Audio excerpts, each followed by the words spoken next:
माच विजयतरा स्थिरैरङ्गे कुस्तवाद्यं सतनु विपते महिदेव हितं जदायुः शतमेन्द्र शरदो अन्ते देवा जरा नशकरा जरसन्तनो नाम पुनरास्तो जरा पितरो भवन्ति मानो मध्यारिर्घता युरन्तो आदित्यर्यो आदित्यरान्तरिक्षमदित माता स पिता स पुत्रः विष्णवे देवा आदित्यः पञ्चजना आदित्यर्जातमदित्यजनितवाम देहो शान्तिरान्तरिक्षगुं शान्तिः पृथिवी शान्तिरापः शान्तिरोधरयः शान्तिः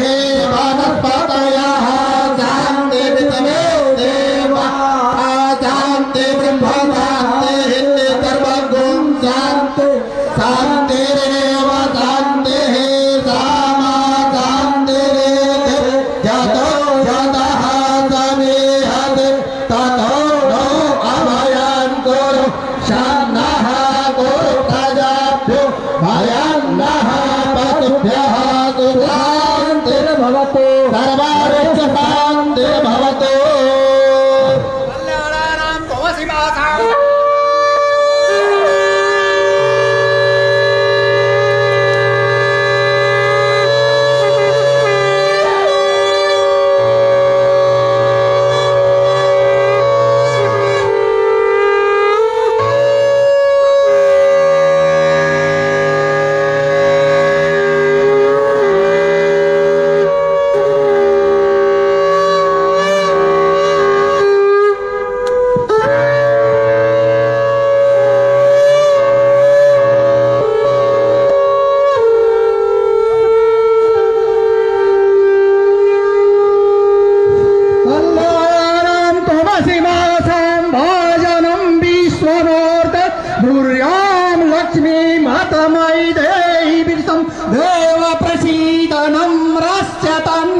भद्रं भद्रं पितरि भवान् भूयसो मंगलाय।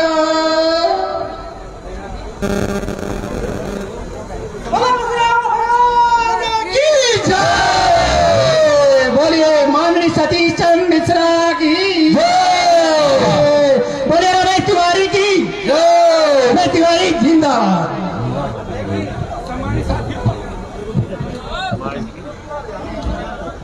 सम्मानित साथियों, हमारे बीच में इस कार्यक्रम के मुख्य अतिथि जी आ चुके हैं। हम चाहेंगे इस कार्यक्रम के आयोजक बड़े भाई रमेश तिवारी जी से कि आप आए और मुख्य अतिथि जी को प्रतीक चिन्ह दे करके उनका सम्मान दें। सम्मानित तिवारी जी। समाज पार्टी जिंदाबाद जिंदाबाद जिंदाबाद, समाज पार्टी जिंदाबाद जिंदाबाद जिंदाबाद, रमेश तिवारी जिंदाबाद जिंदाबाद, मधुबन विधानसभा की प्रभारी प्रत्याशी श्रीमती नीलम कुशवाहा जी से भी हम चाहेंगे कि मुख्य अतिथि गणेश जी की प्रतिमा दे करके सम्मानित करें। सतीश मिश्रा रमेश तिवारी जिंदाबाद जिंदाबाद, सतीश मिश्रा नकुल दुबे जिंदाबाद जिंदाबाद, सतीश मिश्रा अनिल कुमार जी से भी चाहेंगे कि आप भी मुख्य अतिथि जी को हाथी दे करके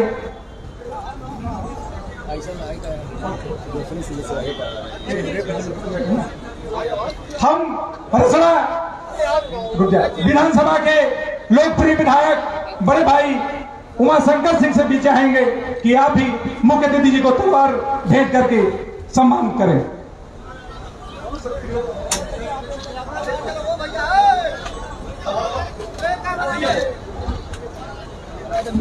रमेश तिवारी सतीश चंद्र मिश्रा जिंदाबाद जिंदाबाद जिंदाबाद, के अलावा बाकी लोग हट जाए यार यहाँ से। सभी लोग हटिए। संजय सिंह जी, आप जहां पर भी हो आए और विधायक जी को तलवार देकर स्वागत करें। हम घोसी के लोकप्रिय सांसद, उनके प्रतिनिधि भाई गोपाल राय जी से भी चाहेंगे कि आप मुख्य अतिथि को मोमेंटम देकर के स्वागत करें। सतीश मिश्रा गोपाल राय जिंदाबाद जिंदाबाद, सतीश मिश्रा दूर राय जिंदाबाद जिंदाबाद, महामंत्री सतीश चंद्र मिश्रा जिंदाबाद जिंदाबाद, सतीश मिश्रा नकुल दुबे जिंदाबाद जिंदाबाद, सतीश मिश्रा उमाशंकर से अनिल गौतम जी आप भी आए और मुख्य अतिथि जी को हाथी लेकर मिश्रा रोहित गौतम जिंदाबाद जिंदाबाद, सतीश मिश्रा जिंदाबाद, संजय सिंह जी आप आए और असड़ा के विधायक माननीय उमाशंकर सिंह जी को तलवार देकर सम्मान बढ़ाएं। डॉक्टर धर्म सिंह जी आप भी मुख्य अतिथि जी को मोमेंटम दे। महान महती सतीश चंद्र मिश्रा जिंदाबाद जिंदाबाद, महान महती उमाशंकर से महान महती नकुल दुबे जिंदाबाद जिंदाबाद, सतीश चंद्र मिश्रा जिंदाबाद जिंदाबाद जिंदाबाद, महान महती जिंदाबाद जिंदाबाद जिंदाबाद, नकुल दुबे जिंदाबाद जिंदाबाद जिंदाबाद, सतीश चंद्र मिश्रा जिंदाबाद जिंदाबाद। अब इसी कड़ी में राय जिंदाबाद हम स्वयं अरुण पाठक मुख्य अतिथि जी को भगवान परशुराम जी का चित्र देकर के रोहित स्वागत करेंगे। गौतम जिंदाबाद जिंदाबाद जिंदाबाद।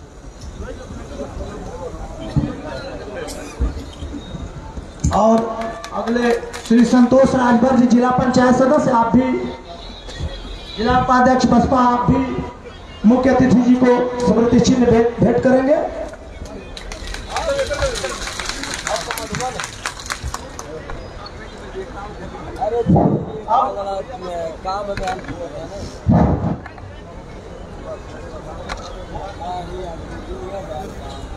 राजू सैनी जी से मैं चाहूंगा कि आप मुख्य अतिथि जी को गुलदस्ता भेंट करें। राजू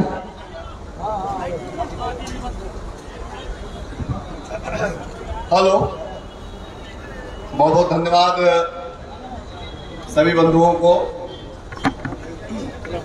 आप सब लोग गोष्ठी में माननीय मुख्य अतिथि महोदय को सुनने के लिए तैयार हैं। हम महोदय के लिए कह रहे हैं, मधुबन तो ही है।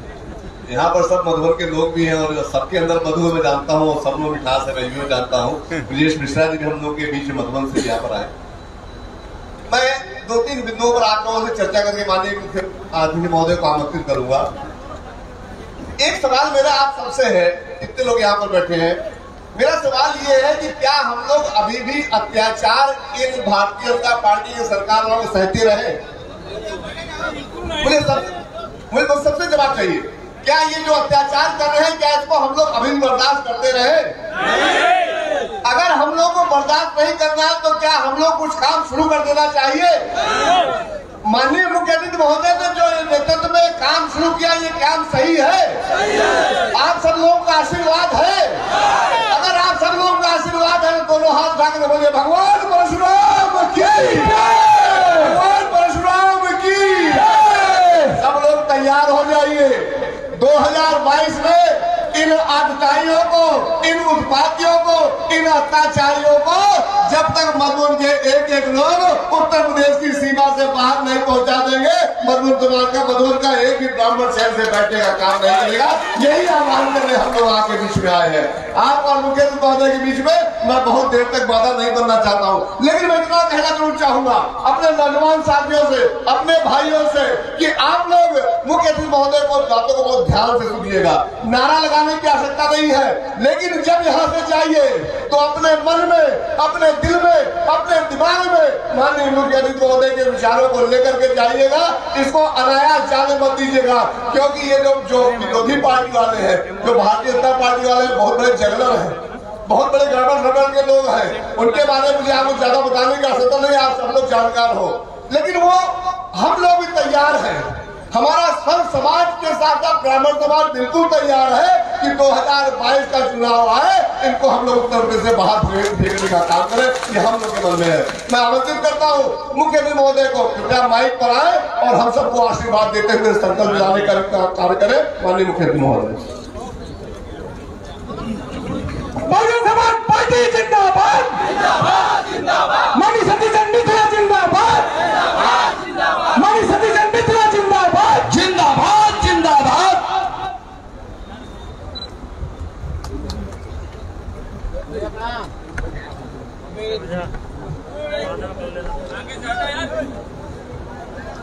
अरे फालतू लोगों के हटा दे यार, खाली मीडिया को थोड़े बने। मंच पर उपस्थित बहुजन समाज पार्टी के सभी सम्मानित नेतागण, यहाँ से हमारे साथ में अभी आए विधायक जी, जो आपके इतने लोकप्रिय विधायक हैं कि आप लोग इनको छोड़ना नहीं चाहते हैं। यहाँ से हमारे नकुल दुबे जी, ब्रजेश मिश्रा जी, पूर्व सूचना आयुक्त, अरुण द्विवेदी जी, अरुण पाठक जी, मंडल संयोजक श्री हरीश चंद्र गौतम जी, इंद्र नाम जी, गोपाल राय जी, राजीव कुमार राजू, रमेश तिवारी, श्रीमती एडवोकेट नीलम सिंह कुशवाहा, श्री रजनीश कुमार, संस्कृतायन संचालक श्री सुनील दुबे, रमाकांत पांडे, श्री विशेश्वर मिश्र, श्री पप्पू मिश्र, श्री संदीप कुमार त्रिपाठी, श्री संतोष मिश्रा, श्री प्रदीप पांडे, श्री महंत डॉक्टर अवधेश भारद्वाज जी तथा श्री उमाशंकर सिंह जी, और यहाँ पर मौजूद सभी हमारे साथीगण, हम लोगों के हौसला बढ़ाने के लिए जो इतनी देर से यहाँ पर आप मौजूद हैं, मीडिया के साथियों, भाइयों बहनों, ये हम लोगों की जो आज गोष्ठी हो रही है, ये 23 तारीख से शुरू हुई थी। 23 जुलाई को हम लोगों ने इसको अयोध्या से शुरू किया और आज ये 36वीं है। 36वें जिले में हम लोग आपके बीच में आए हैं चलते हुए, और यहाँ से आगे बढ़ते हुए हम लोग पूरे 75 जिले पूरे करेंगे, और उसके बाद ही हम लोग लखनऊ में विश्राम, चाहे 1 दिन 2 दिन जो भी वो करेंगे, लेकिन पूरे 75 जिले की गोष्ठी करने के उपरांत ही हम लोग रुकेंगे। आप जानते हैं कि किस तरह के हालात आज उत्तर प्रदेश में चल रहे हैं, आपसे छिपा नहीं। आज पूरे उत्तर प्रदेश में जिस तरीके से समाजवादी पार्टी की सरकार के दौरान माहौल था, जहां पर लूटपाट, फिरौती, डकैती, महिलाओं के साथ में अत्याचार और किडनैपिंग, हर चीज होती थी, उसी तरीके से आज भारतीय जनता पार्टी की सरकार में हम लोगों को देखने को मिल रहा है।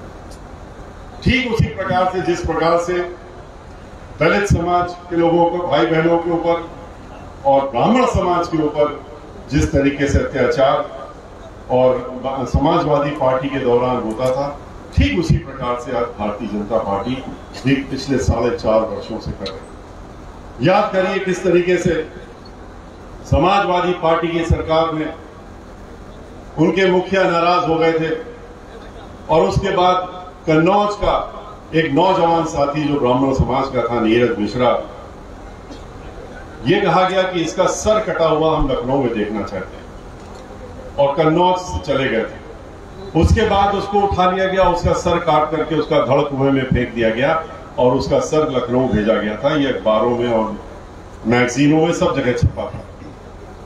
किस तरीके से ब्राह्मण समाज को बेइज्जत किया गया था, और उस बेइज्जती का बदला लेने के लिए और ये भी देखने के लिए कि ब्राह्मण समाज बिल्कुल शून्य की तरफ धीरे धीरे पहुंच रहा था। 2002 की जब नतीजे आए थे, 6 या 7 ब्राह्मण समाज के लोग सिर्फ चुन के रह गए थे, बाकी सब बाहर हो गए। ऐसे समय पर ब्राह्मण समाज के बीच में हम लोग निकले थे, और उस समय भी हम पूरे प्रदेश में, जैसे इस बार गोष्ठी के माध्यम से आप लोगों के साथ में सामने आ रहे हैं, उस समय भी हम लोग पूरे पूरे उत्तर प्रदेश के हर जिले में गए, आपके इस जिले में भी आए थे, और हमने ब्राह्मण समाज से कुछ बातें कही थी।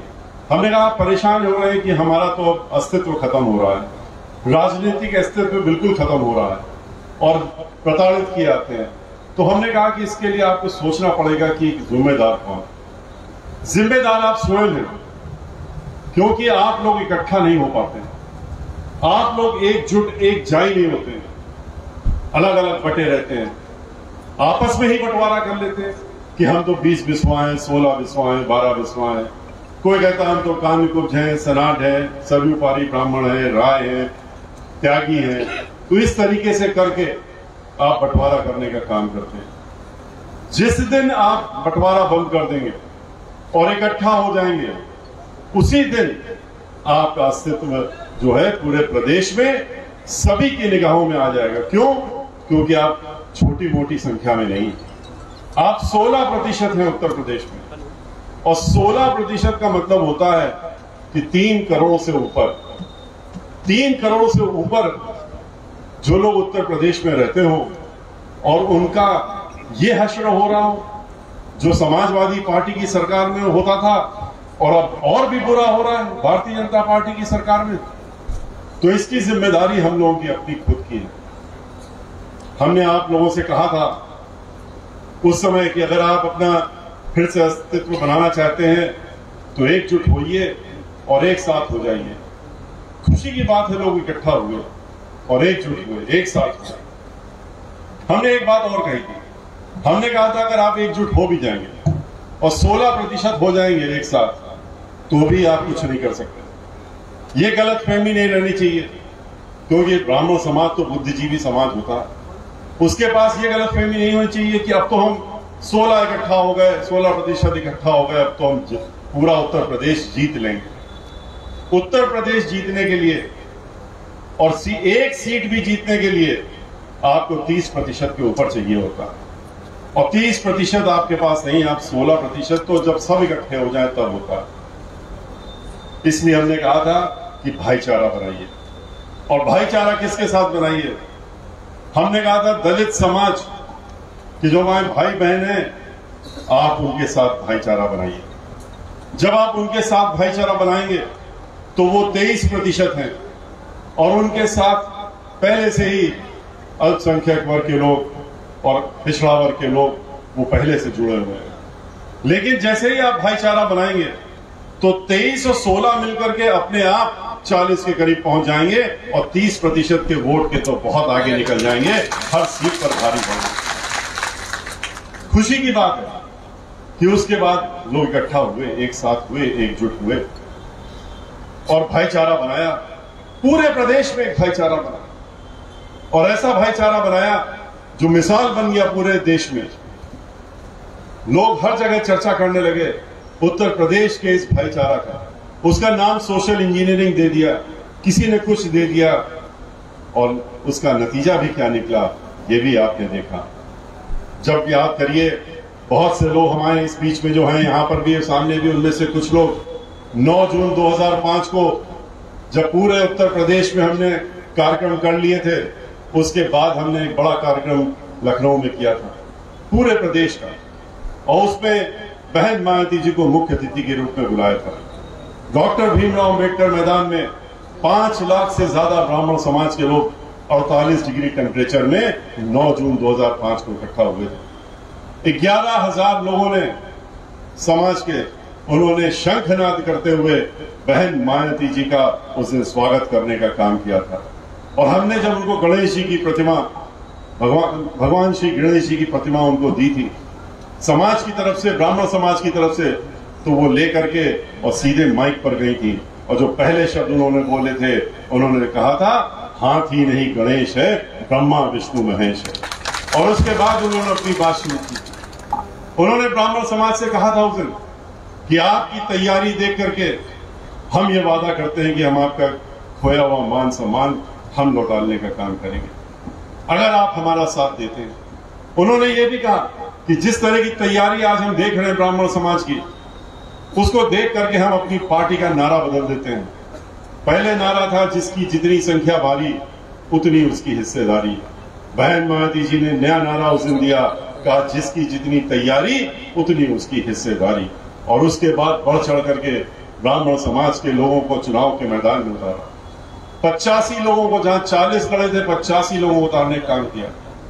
और चूंकि भाईचारा बन गया था, तो जब ब्राह्मण समाज के लोग जहां से चुनाव लड़ रहे थे, वहां से दलित समाज के भाई बहनों ने अपनी पूरी ताकत लगा दी वहां पर। और ठीक इसी प्रकार से जहां दलित समाज के लोग लड़ रहे थे सुरक्षित सीटों पर, ब्राह्मण समाज ने भी अपना धर्म निभाते हुए पूरी ताकत वहां लगा दी, अपना तन मन धन लगा कर उनको जिताने की कोशिश की।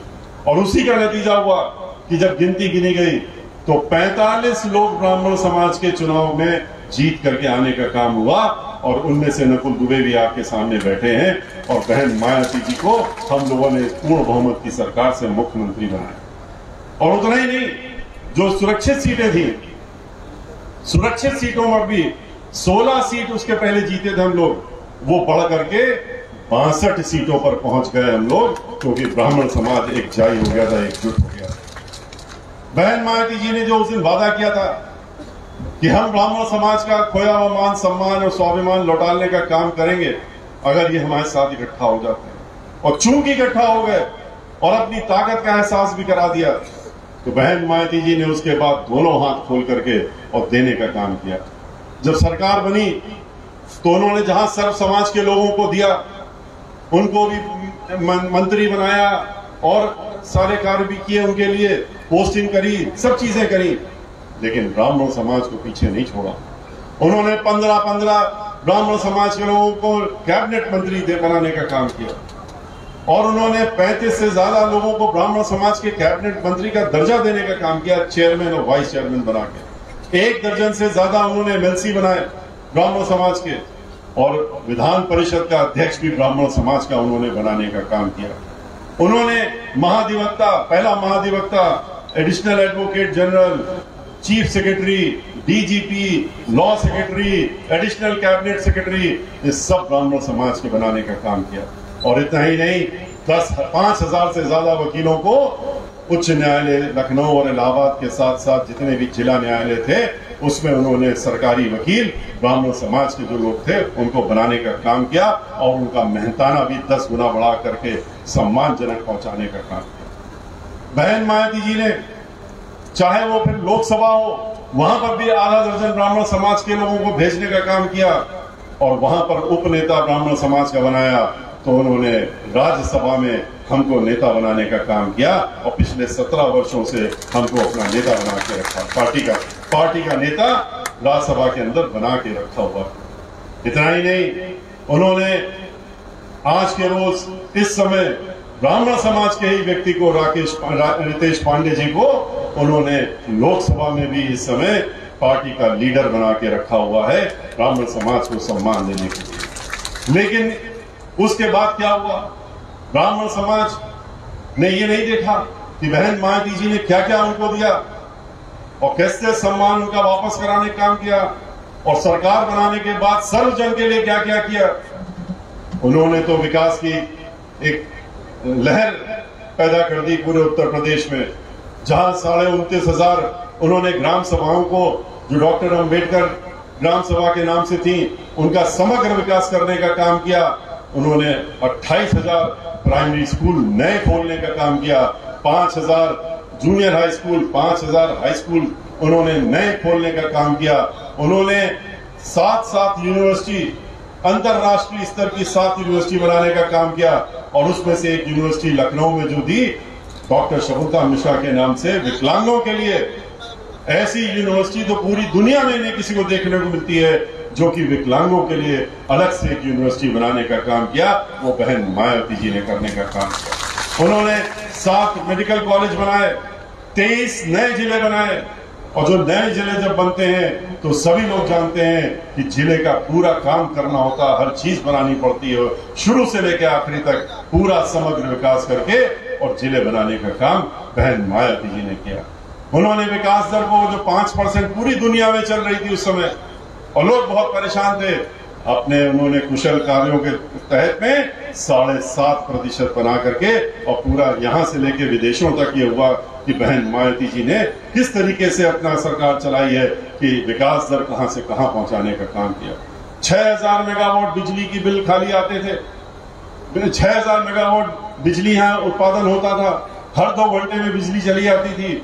बहन मायावती जी ने अपनी सरकार में उसको बढ़ा करके और 13,000 मेगावाट पहुंचाने का काम किया, जिससे कि लोगों को बिजली मिल सके।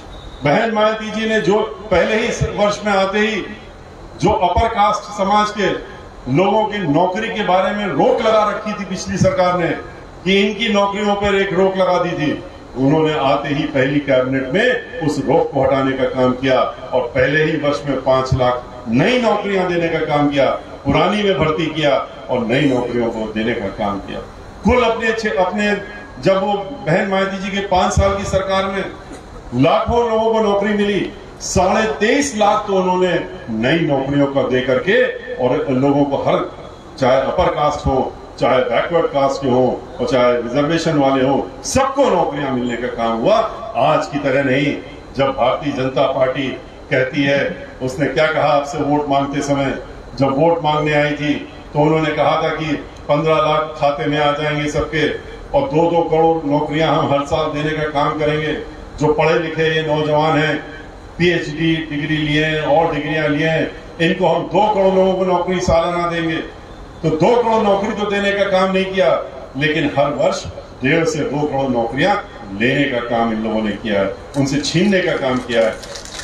और किस तरीके से जहां जहां सरकारी नौकरियां हो सकती थी, जहां जहां सरकारी नौकरियां मिलती थी, जितने भी सार्वजनिक उपक्रम थे, चाहे वो तेल की कंपनियां हो, चाहे रेलवे हो, और चाहे लाइफ इंश्योरेंस कंपनी हो, चाहे बैंक हो, इन्होंने इन सब चीजों को लेकर के और निजीकरण करते हुए अपने चुनिंदा 2-3 जो उनके बिजनेसमैन हैं, उद्योगपति हैं, उनके हाथों में इस देश की बागडोर बेचने का काम कर दिया। और जब ये बेच दिया तो वहां नौकरियां भी खत्म हो गई, नौकरियां भी तो ठेके में हो गई। अब जो ठेकेदार उनका जिसको पकड़ाएंगे वो लोग उद्योगपति लोग, वो जिसको रखना चाहेगा रखेगा, जितने में रखना चाहेगा रखेगा, जब चाहेगा निकाल के फेंक देगा। जब नौजवानों ने प्रश्न किया, सवाल उठाया कि हमारी ये नौकरियां कहां हैं, आप तो देने वाले थे, आपने तो लेने का काम कर दिया। 50 वर्ष में पहली बार इतने न्यूनतम स्तर पर हम लोग पहुंच गए कि बेरोजगारी सबसे ज्यादा पिछले 50 वर्षों में हो गई है आज के रोज। तो ऐसा क्यों, आपने क्यों झूठा वादा किया? तो कहते हैं देखिए हम नौकरी तो नहीं दे सकते, लेकिन हम आपको एक सलाह दे सकते हैं। आप लोग पढ़े लिखे हो, आप लोग जाइए और ठेला लगाइए और पकौड़ा बेचने का काम करिए। ये सलाह उन्होंने उन लोगों को देने का काम किया जिनसे आपने वादा किया था कि हम जो है आपको नौकरी देंगे। नौकरी देने की जगह अब आप ये कहने का काम कर रहे हैं। महिलाओं से कहा कि हम आपको सुरक्षा देंगे, आप सुरक्षित रहेंगी, हमारे राज्य में कोई महिला के ऊपर उत्पीड़न नहीं होगा। लेकिन आपने भी देखा हर 2 घंटे में एक महिला के साथ उत्तर प्रदेश में उत्पीड़न होता है, उसके साथ में दुराचार होता है, बलात्कार होता है। इस तरह की सरकार ये चला रहे हैं। बहन मायावती जी की सरकार थी, जब रात में 12 बजे भी 2 बजे भी अगर किसी महिला को बाहर अचानक जाना पड़ जाए किसी काम से, वो हिचकती नहीं थी। इसलिए नहीं हिचकती थी निकलने में क्योंकि उसको ये मालूम था कि यहाँ पर हमारी तरफ गलत निगाह उठा के कोई देख नहीं सकता, क्योंकि इस प्रदेश की मुखिया बहन मायावती जी हैं, जो कानून द्वारा कानून का राज चलाना जानती हैं। और चला करके उन्होंने हमेशा दिखाया, उनके राज में ना कभी दंगा फसाद, न महिलाओं के ऊपर अत्याचार। क्यों? क्योंकि वो किसी को बख्शती नहीं। उन्होंने अपने ही मेंबर ऑफ पार्लियामेंट को, 15 दिन पुरानी सरकार थी उत्तर प्रदेश में 2007 में, उन्होंने उस मेंबर ऑफ पार्लियामेंट MP ने गरीबों की झोपड़ी उसको तोड़ने का काम किया था, बुलडोजर चलाने का काम किया था, जमीन कब्जा करने का काम किया था। बहन मायावती जी ने उनको अपने घर में बुलाया लखनऊ में, और घर में बुला करके उनको हथकड़ी लगवा के अपने घर से जेल भिजवाने का काम कराया था और 5 साल तक जेल में रखने का काम किया। ये लोग हैं, कहते हैं कि हम तो मुफ्त चीजें दे रहे हैं। क्या मुफ्त दे रहे हैं? कहते हैं कि हम तो आपको सिलेंडर दे रहे हैं। अब वो सब सिलेंडर खत्म हो गए, महिलाओं को दोबारा से लकड़ी में जलाना पड़ रहा चूल्हा। और क्या हो रहा है, 200 रुपए का जो सिलेंडर था उसको बढ़ाते बढ़ाते आप लोगों ने 1000 रुपए तक पहुंचाने का काम कर दिया। जिस तरीके से डीजल और पेट्रोल के दाम आपने 100 के पार कर दिए, जो 60 रुपए में बिकता था, उसी प्रकार से आपने इसमें भी करने का काम किया। और लोगों को धोखा दे करके वोट लेते समय तो बड़े लोग हमने वादे किए, किसानों से कह दिया कि हम तो तुम्हारी आमदनी 2 गुना कर देंगे, 2 गुना आमदनी कर देंगे। आमदनी उन्होंने 2 गुना तो छोड़िए, उन्होंने उसको न्यूनतम 0 पर पहुंचाने का काम कर दिया। और इतना और किया किसानों के साथ में कि उनके उद्योगपतियों ने कहा कि हमने सब कुछ तो पा लिया है, अभी जमीन हमको चाहिए। तो जमीन देने के लिए उन्होंने 3 काले कानून किसानों के नाम से पारित कराए, और वो जो कानून थे, वो कानून जो बनाए हैं उन्होंने जोर जबरदस्ती करके पार्लियामेंट में, वो कानून उन्होंने उनके ऊपर थोपने का काम किया है। और ऐसे कानून है कि जब लागू होंगे तो उसके बाद किसान को मजबूरन अपनी जमीन गिरवी में, ठेके में देनी पड़ेगी। जब वो ठेके में दे देगा, कहते हैं बहुत बड़ा कानून, आप ठेके में देंगे उद्योगपतियों को, ये आपको हर साल सालाना आपकी फसल का पैसा देंगे। फसल का पैसा कितना देंगे ये भी नहीं कहते, न्यूनतम दर देंगे नहीं, फसल का पैसा देंगे। 1 साल देंगे, 2 साल देंगे, तीसरे साल कह देंगे कि अब तो उपज खराब हो गई, बाढ़ आ गया, कीड़े पड़ गए, खाद अच्छी नहीं थी, आपने ठीक से बोया नहीं, और उसके बाद पैसा देना बंद। लेकिन जमीन तो पट्टे पे चली गई, तो जमीन तो हमेशा के लिए गई। मुकदमे लड़ता रहेगा किसान, घूमता रहेगा, कचहरी चक्कर लगाता रहेगा, लेकिन जमीन उसको वापस नहीं मिलने वाली है। उसकी जो आखिरी पूंजी है वो जमीन, वो भी छीन करके ये इन उद्योगपतियों को देना चाहिए। तो ये वो सरकार है भारतीय जनता पार्टी की, जिसने सभी को ठगा, आते ही जितने उद्योग थे उनको बंद कराने का काम कर दिया। नोटबंदी लगा करके, जीएसटी लगा करके, जितने भी छोटे मझोले उद्योग चल रहे थे सब बंद हो गए, लोग बेरोजगार हो गए। और बेरोजगार होकर के कितने लोगों ने तो आत्महत्या करने के लिए मजबूर हो गए, क्योंकि उनके ऊपर कर्ज था और चीजें थी, नहीं दे पाए, तो कितनी लोगों ने तो आत्महत्या करने के लिए मजबूर होना पड़ा। ये वो सरकार है, जब वोट लेना होता है तो खाली झूठे वादे करके, और उसके बाद जब वादे अगर नहीं चल पाते हैं तो आखिरी जो इनका दांव होता है वो होता है खास तौर से ब्राह्मण समाज के लिए, कि उनसे धर्म के नाम पर वोट मांग लो। कहते हैं कि हम ही सबसे बड़े धर्माधिकारी हैं, हम धर्म के ठेकेदार हैं, और जब इनसे पूछा जाता है कि आप कौन से धर्म के ठेकेदार हैं, तो कहते हैं हमने ठेका ले रखा है कि हम रामलला का मंदिर बनाएंगे, इसलिए हम ही को वोट देना चाहिए। हम अयोध्या गए थे 23 तारीख को, अयोध्या जाकर के पूरा अयोध्या घूमे, और इतना अफसोस हुआ देख करके अयोध्या, क्योंकि 20,000 करोड़ रुपया इन्होंने सरकारी धन बजट से निकाल के अयोध्या के नाम पे खर्चा किया, और वो कहां गया, क्या किस जगह गया, किसी को पता नहीं। अयोध्या को देखिए जाकर, अगर आप कोई सबसे खराब शहर आप देख लीजिए उत्तर प्रदेश में जाके हालत खराब हो, उससे ज्यादा बदतर आपको अयोध्या के हाल दिखेंगे। वहां पर कुछ भी नहीं हुआ है, हम तो समझ रहे थे सोने की नगरी बन गई होगी। दर्शन करने गए, दर्शन करके जब हम लौटे तो हमसे बहुत से प्रश्न किए गए। कहा गया कि आप अयोध्या क्यों आए, आप लोगों को अयोध्या से क्या मतलब लेना देना है। तो हमने यही पूछा, क्या अयोध्या का ठेका हो गया, क्या ठेकेदारी ले ली इन्होंने, क्या भगवान श्री राम के ये ठेकेदार हो गए। हम लोग क्या भगवान श्री राम की पूजा नहीं कर सकते? अरे हम लोग तो बचपन से करते हैं, ब्राह्मण समाज के व्यक्ति हैं, ब्राह्मण समाज में पैदा हुए हैं, हम लोगों को तो बचपन से ही भगवान राम की स्तुति, हमको हनुमान जी की स्तुति, हमें दुर्गा जी की स्तुति, भोले शंकर की स्तुति, विष्णु भगवान की स्तुति, देवी माँ की स्तुति, ये सब तो हम लोग बचपन से ही सिखाया जाता है, हम लोगों के संस्कारों में डाल दिया जाता है। जनेऊ होते होते जब तक उपनयन संस्कार होता है तब तक तो इतना सिखा पढ़ा दिया जाता है और कह दिया जाता है कि घर से नहीं निकलोगे जब तक तुम इन लोगों की अर्चना और इनके पूजा पाठ कर लेते हो, उसके बाद घर से बाहर कदम रखना। और वही हम लोग करते भी हैं। लेकिन ये गायत्री मंत्र जरूर हम लोगों को मिलता है, जाकर के जिस दिन जनेऊ होता है उस दिन हम लोगों को गायत्री मंत्र और उसको पढ़ने का अधिकार दिया जाता है। लेकिन ये कहते हैं कि आप यहाँ क्यों आए, आपका क्या मतलब। और वो इसलिए कह रहे थे, वो बाद में समझ में आया कि इनका इस प्रश्न का मतलब क्या है, क्योंकि अयोध्या के में जो ये कर रहे हैं उसकी असलियत सामने आ गई। अयोध्या में कोई भी काम इन्होंने नहीं किया। अयोध्या में सरयू नदी के किनारे जो घाट बने हुए हैं वो बहुजन समाज पार्टी की सरकार के द्वारा उस समय बनवाए गए थे, उनका सुंदरीकरण हुआ था और वही मौजूद है खाली वहां। हर बार जाते हैं 250 करोड़ रुपया खर्चा करते हैं, चाइना से दीपक मंगाते हैं, यहाँ के कुम्हारों का दीपक नहीं पसंद है लोगों को, जैसे यहाँ की बत्तियां पसंद नहीं है सजाने वाली, वो भी चाइना से आती हैं। 200-250 करोड़ रुपया खर्चा कर देते हैं उसमें और उसके बाद वहां पर टेलीविजन में अखबारों में बड़ा भारी प्रोपेगेंडा होता है कि देखिए हम अयोध्या में क्या कर रहे हैं। अरे अयोध्या में आपने करा क्या है? राम मंदिर हम तो सोच रहे थे 1.5 साल हो गया सर्वोच्च न्यायालय के निर्णय को, और जिस निर्णय में इनका कोई योगदान नहीं है, और जिस निर्णय के आने के बाद सबसे ज्यादा दुखी भारतीय जनता पार्टी वाले लग रहे थे। उनका चेहरा देखिए, आप याद करिए जब निर्णय आया था कैसा चेहरा दिख रहा था, क्योंकि उनको लगा कि उनकी तो राजनीति खत्म हो जाएगी। अब हम किसके नाम से वोट मांगेंगे, नोट मांगेंगे?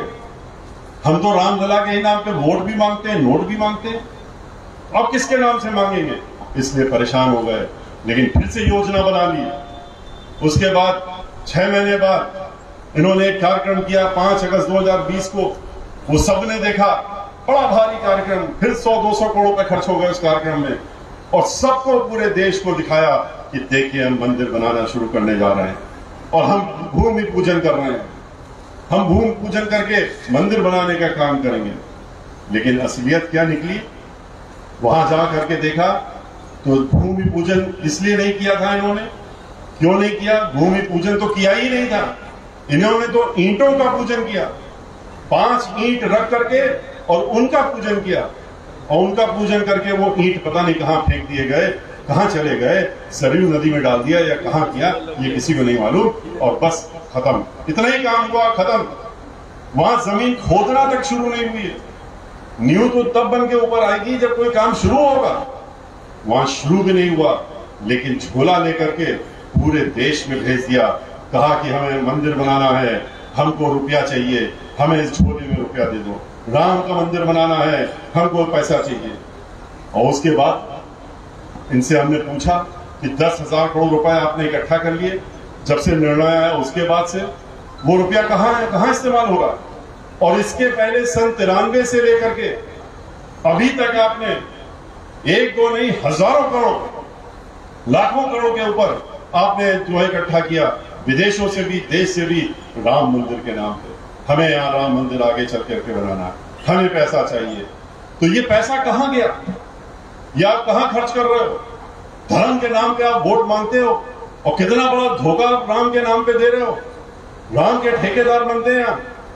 भगवान श्री राम को धोखा तो दे ही रहे हैं, आम जनता को भी दे रहे हैं, जो उनके अनुयायी हैं उनको भी धोखा दे रहे हैं। वो रुपया कहां गया किसी को नहीं मालूम, बताते भी नहीं कि कहां गया, हिसाब नहीं देते हैं। बार बार हिसाब मांग रहे हैं इनसे, हर अपनी सभा में हिसाब मांगते हैं, ये हिसाब नहीं देते हैं क्योंकि हिसाब देने लायक भी नहीं है। रुपया तो इस्तेमाल कर रहे हैं अपनी पार्टी के लिए, अपनी अन्य संस्थाओं के लिए। ये लाखों करोड़ रुपया अगर अपनी पार्टी में नहीं लगाएंगे तो उनकी पार्टी कैसे चलेगी? और कैसे जब चुनाव आएगा आप लोग फिर से देखेंगे, पहले भी देखा है, कैसे यहाँ उत्तर प्रदेश के अंदर 500 हेलीकॉप्टर उतारेंगे अपने नेताओं के लिए। एक हेलीकॉप्टर में कितने करोड़ों खर्चा आता है? 500 हेलीकॉप्टर उतारते हैं ये लोग। हर जिले में गाड़ियां बनाएंगे, उसमें LED स्क्रीन लगाएंगे, और एक नहीं चलेगी, हर कॉन्स्टिट्यूएंसी में 50-50 इस तरह की गाड़ियां चलेंगी लोगों को वोट लेने के लिए। तो ये पैसा ये अपने ऊपर खर्चा कर रहे हैं। लिया आपने उनके नाम से, आपने उनके नाम से नोट भी लिए, वोट भी लिए, और उसके बाद क्या कर रहे हैं? ब्राह्मण समाज को चोट पहुंचाने का काम कर रहे हैं। आप उनसे वोट लेकर के उन्हीं को चोट पहुंचाने का काम कर रहे हैं। किस तरीके से आज पूरे उत्तर प्रदेश में अत्याचार हो रहा है, किस तरीके से ब्राह्मण समाज को चुन चुन करके मरवाया जा रहा है, मारा जा रहे हैं।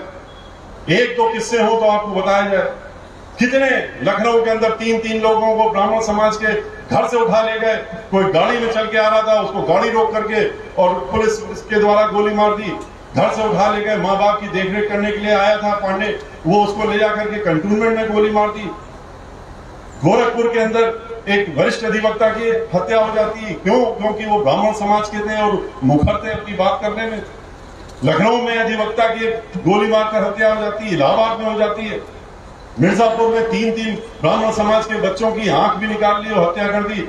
और जब शोरगुल हुआ तो कहा कि नहीं हम इसकी CBI इंक्वायरी कराएंगे। आज तक CBI इंक्वायरी तो छोड़िए, कोई भी इंक्वायरी नहीं कराई। अब वो लोग खुद उच्च न्यायालय पे गए हुए हैं और वहां पर गुहार दे रहे हैं कि उनकी इंक्वायरी हो। कितने लोगों को गाजियाबाद से लेकर के महोबा तक व्यापारी था ब्राह्मण समाज का, मजबूत किस्म का व्यापारी था। वो गाड़ी, अपनी गाड़ी से उसको गाड़ी में बैठा करके खुद उठा ले गए, पहले उसको उठा ले जा करके उसी की गाड़ी में बैठा के उसको गोली मार दी। और क्यों? क्योंकि दिखाना चाहते थे कि इसलिए उसकी गाड़ी में मारा क्योंकि कहते हैं आत्महत्या उसने कर ली। पूरे प्रचार हो गया कि उसने तो आत्महत्या कर ली। लेकिन उसके बाद क्या खुलासा हो गया, उसका जो टेलीफोन था घर वालों के पास, वो रिकॉर्डिंग सामने आ गई। अधिकारी और उसकी बीच की बातचीत, जब वो धमकी दे रहा और उसके बाद उसको मारने की भी बात उसमें आ गई।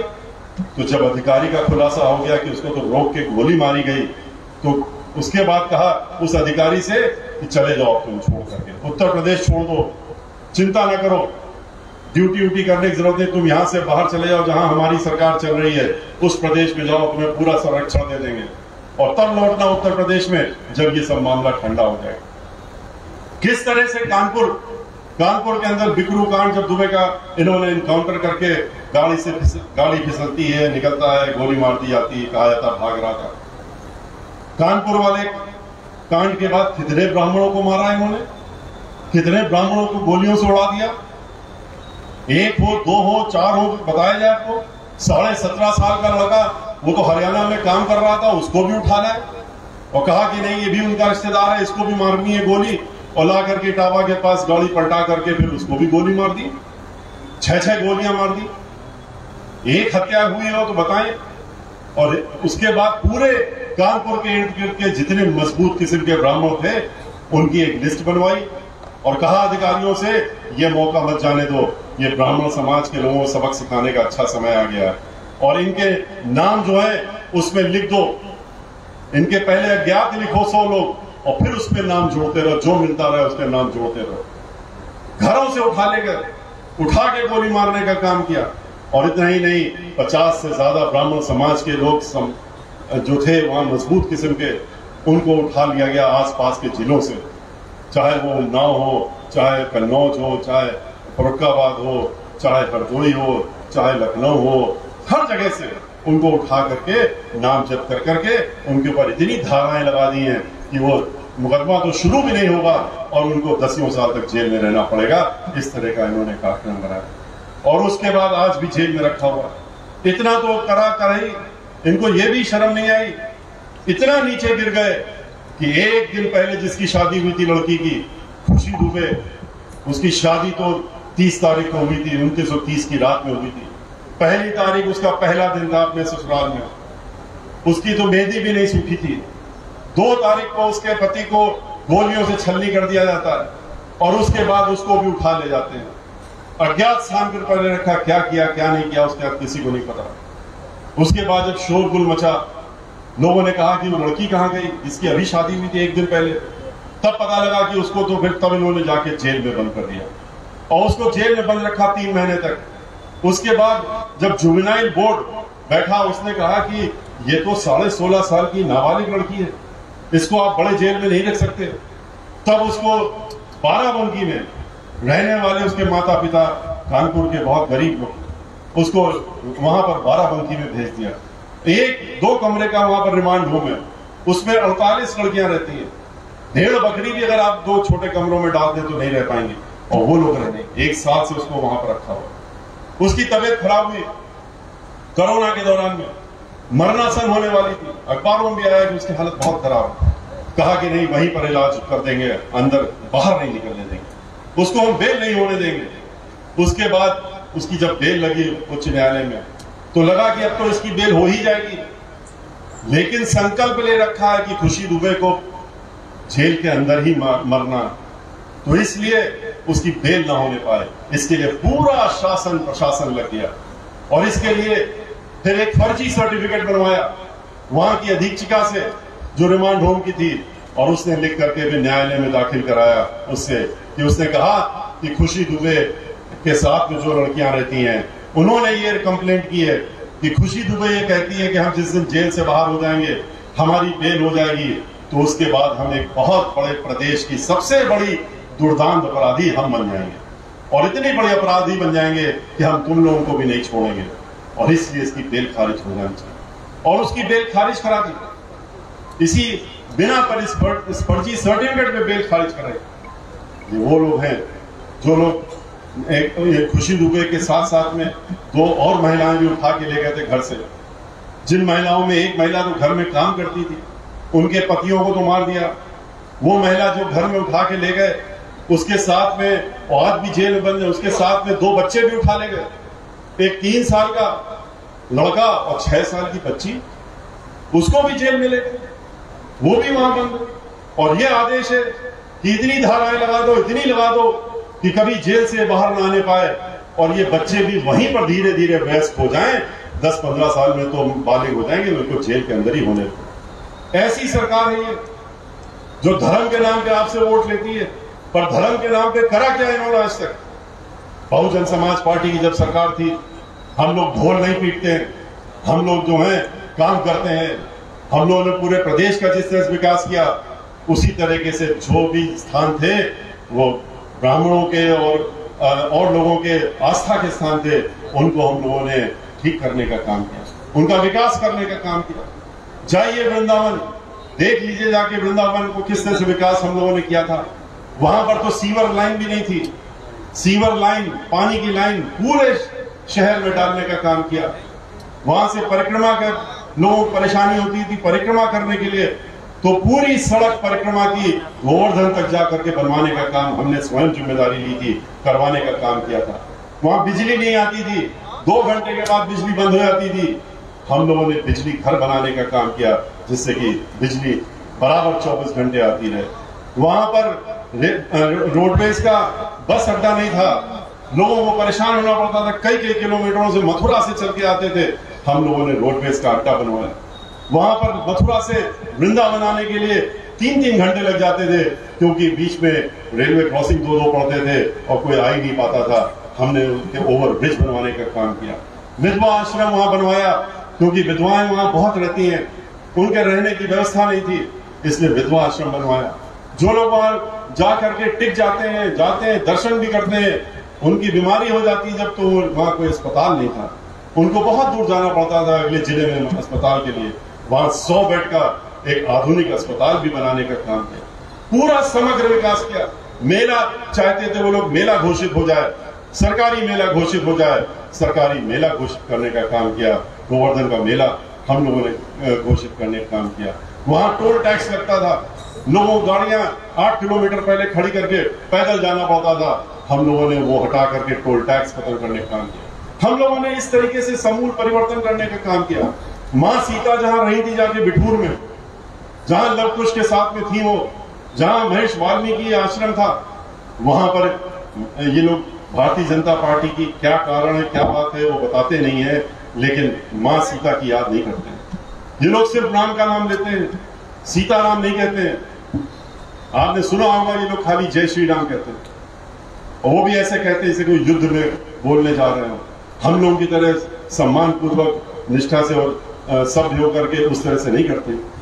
ये लोग सीताराम नहीं कहते हैं, क्योंकि सीताराम कहना पड़ेगा, कहेंगे जैसे ही तो सीता का नाम आते ही इनको सौम्य होना पड़ा, मजबूरी हो जाएगी, इसलिए सीता का नाम नहीं लेते। और जहां मां सीता गई थी उस जगह झांकने भी नहीं जाते हैं, बिठूर में।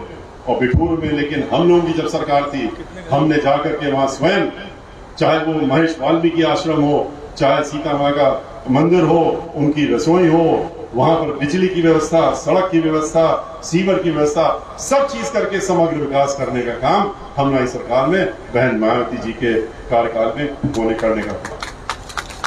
हम लोग काशी विश्वनाथ में जितने भी घाट, 80 घाट देख रहे हैं आप, सब टूटे पड़े हुए थे, कई घाट तो बने ही नहीं थे। वो बहन मायावती जी की सरकार में वहां पर उनको बनाने का काम हुआ, फ्लाईओवर बनाने का काम हुआ। वहां पर वाराणसी में जो भी कर सकते थे हम लोगों ने उस समय करने का काम किया, सीवर लाइन देने का काम किया, वहां पर सीवेज ट्रीटमेंट की गंदा पानी गंगा जी में ना गिरे उसका काम किया। वो टूट गया, अब उन्होंने उसको हटा दिया वहां से, क्योंकि कहते हैं हमारी योजना और कोई दूसरी, हम उसके हिसाब से चलेंगे, इसलिए उसको भी हटाने का काम कर दिया। मंदिर के अंदर हम गए अब की बार, अभी 3 दिन पहले वहीं से हम करते हुए मान है।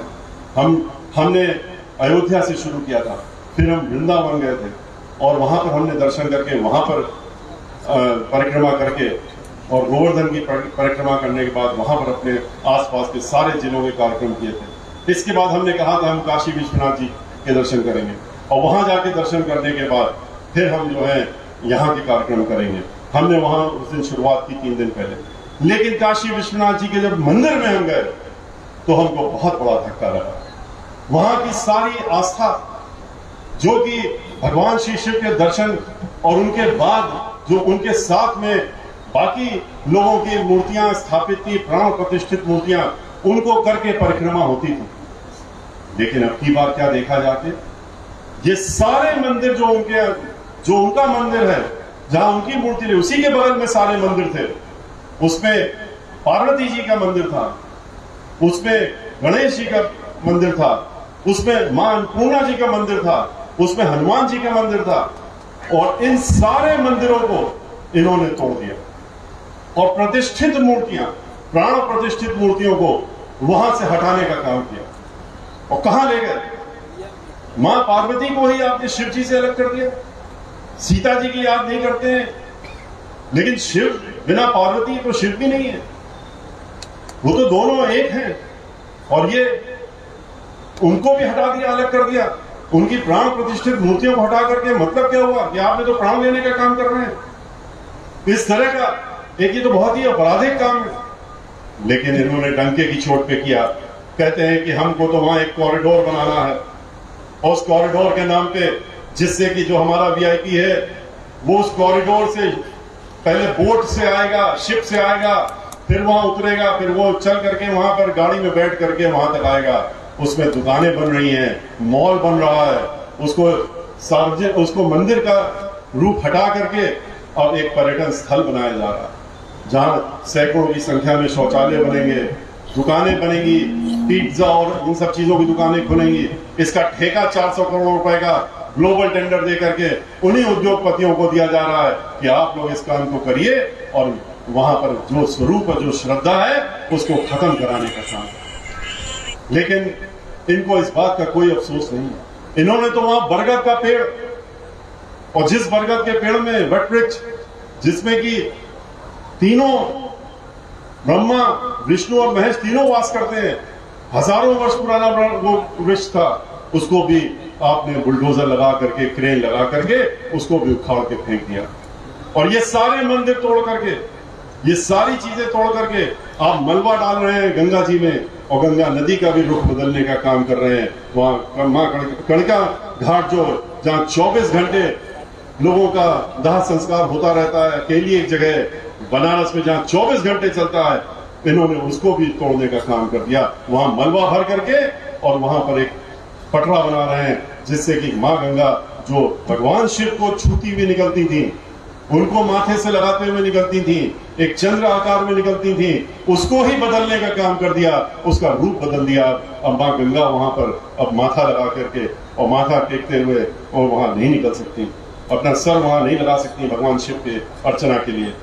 ये वो लोग हैं जो आस्था के नाम से आपका वोट लेते हैं, वोट लेने के बाद आपको ही चोट पहुंचाने का काम करते हैं। इसलिए आपसे अनुरोध है, पहचानिए इनका असली चेहरा, इनका असली चेहरा जो आपके सामने है उसको पहचानने का काम करिए। मुखौटे को मत देखिए, इनके मुखौटा कुछ और लगाते हैं ये, और उसके अंदर चेहरा कुछ और होता है। इनके मुखौटे को उखाड़ के फेंकने की जरूरत है, और इन बातों को आपको सबको बताना चाहिए। अपने तक सीमित मत रखिए, अपने तक इसको मत छोड़ दिएगा। आप इसको, इन बातों को घर घर पहुंचाने का काम करिए, गांव गांव पहुंचाने का काम करिए।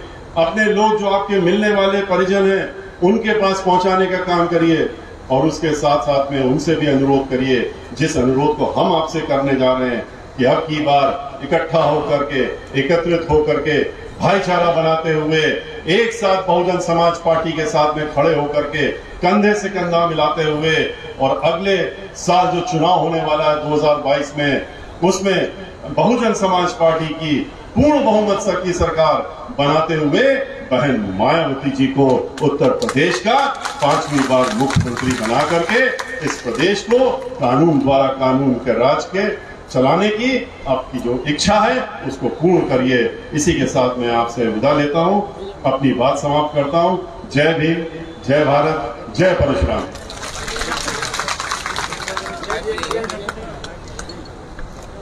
कुछ है क्या?